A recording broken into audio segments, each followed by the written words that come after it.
this is 4, this is 7, this is 11, 12 houses that add up to this row right here. $487,000 worth of property, 298. You got a net operating income of $79,000 a year that got him $20,000 more than what he wanted a year, which is the 60. I got him $6,600 a month of cash that he can put in his pocket. This is him bringing me $500,000, us identifying 12 properties to purchase, and him getting $6,650 a month. Okay? So when you talk about investing, real estate, this is what we do. We'll sell one piece of property, right? That's fine. But we would like to sell 12 at a time. And the way we want to sell them is based off a person coming with specific goals. Maybe their goal is 10% a year and $50,000 a year. So we start with the end in mind, and we find deals that fit into what they said they wanted. Now this particular deal has a net of 16.4%. Now, our stock lady, she left out for a second, but this is why I'm interested in alternative investments and retirement accounts. Because consistently, it's hard for a retirement or a financial advisor to get these types of returns without involving real estate. And if they are getting returns, they aren't getting the monthly dividends of $6,650 a year, right? This is what is the lifeblood of this investment, is the cash flow. You want to get up, you want to not be somewhere at 8, 9 o'clock, you want to not have to work 12 hours a day. This is what you want. Maybe your number is $6,600 a month. Or maybe your number is $13,000, $15,000. Whatever it is, we start with the end in mind and put deals together that meet your monthly and your yearly income goals. Now, who is adverse to borrowing money? Who wants their house paid off quick? Who? Out of those two or three people with their hands up, they want to pay it off. When you have income producing assets, if you're not leveraging those assets, you have dead equity.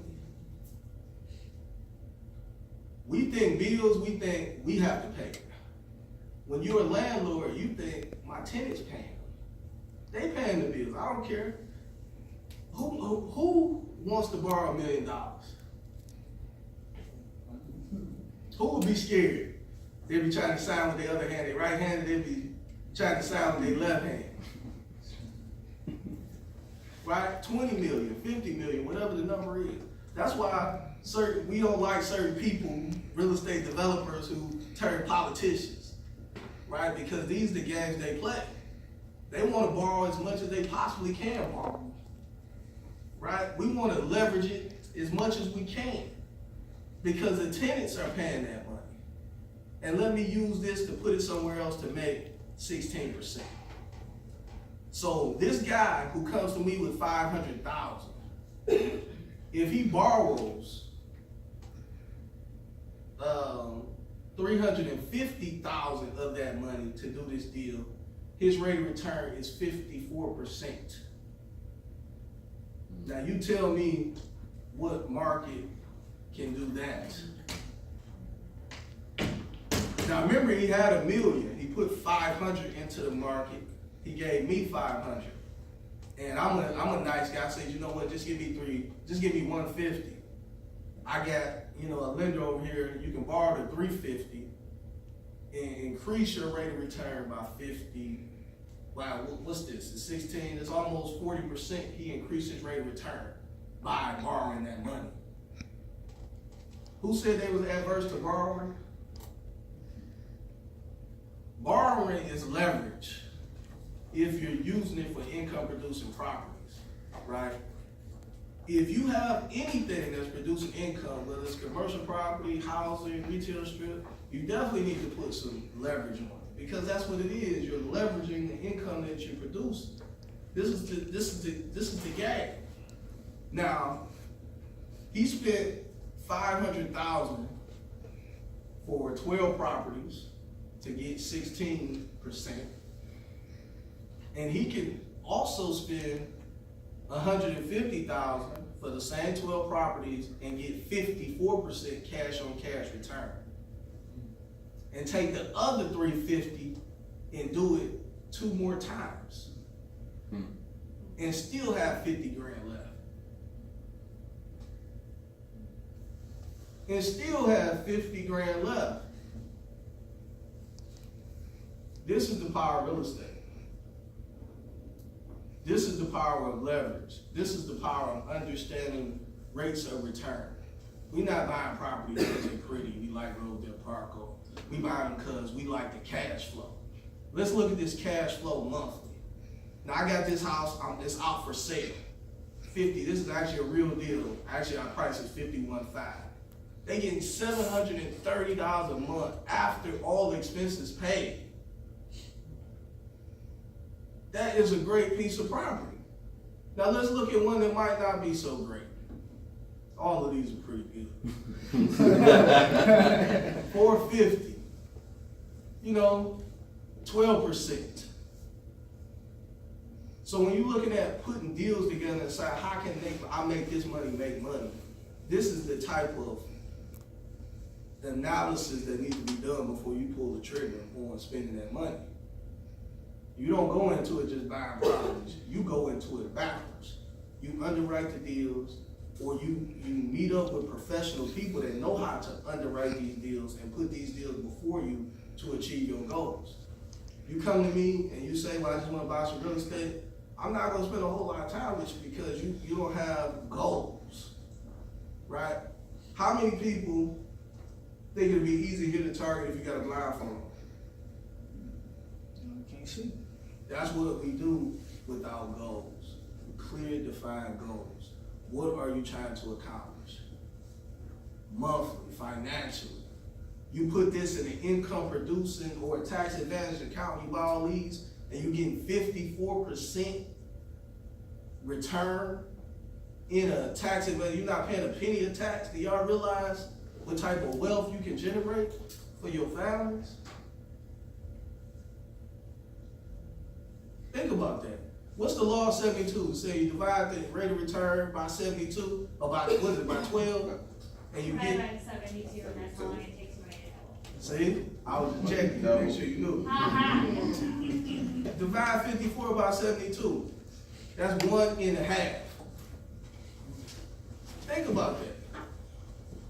And there are lenders that will loan you money within your self-directed IRA. And they are called non-recourse lenders. Now, who knows what non-recourse means?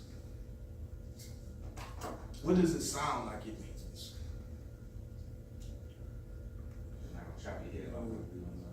Right. Don't our kids want to do things without recourse? You know, they want to not listen and not get whoopings. Right? They want to just, hey, I don't want any punishment for what I'm doing. I'm a kid. For a lender to loan you money in a self-directed IRA, it has to be a non-recourse loan, which means they cannot attack you personally, any of your personal assets or the assets of your IRA for that money if the loan goes bad. The only recourse they have is the property. That's the only recourse they have is the property. You give that back, they're not trying to mess up your credit, they're not trying to get a tax lien on you, they just taking the property back in exchange. Now, when you look at commercial property lending, 15, 20, 30, 50, 70 units, their loans are set up the same way, non-recourse. Meaning that the only recourse they have, is the property. So you want to go to after your house, you want to pay $250 for it, you're happy. The day after you close, our man comes to the house, you borrow the $250 at a good rate, and after 30 years, you go pay back $500. Right? Me, I want to go with no money in my pocket and buy a 100-unit building and borrow whatever it costs, 4 million, 5 million, 3 million, whatever. I really don't care, right? Whatever y'all go along, y'all give me that, I'll take it. Because I know that the collateral is the only recourse. And I'm not thinking about how much that mortgage payment is. I'm just thinking about how much my net operating income is and how much my cash flow is monthly, because I know the tenants are paying the mortgage. Most of the loans we get, we have to guarantee them. Those are loans that wipe you out as investors. You want to get into an environment to where you have non-recourse lending opportunities. Private lenders or lenders that understand non-recourse lending.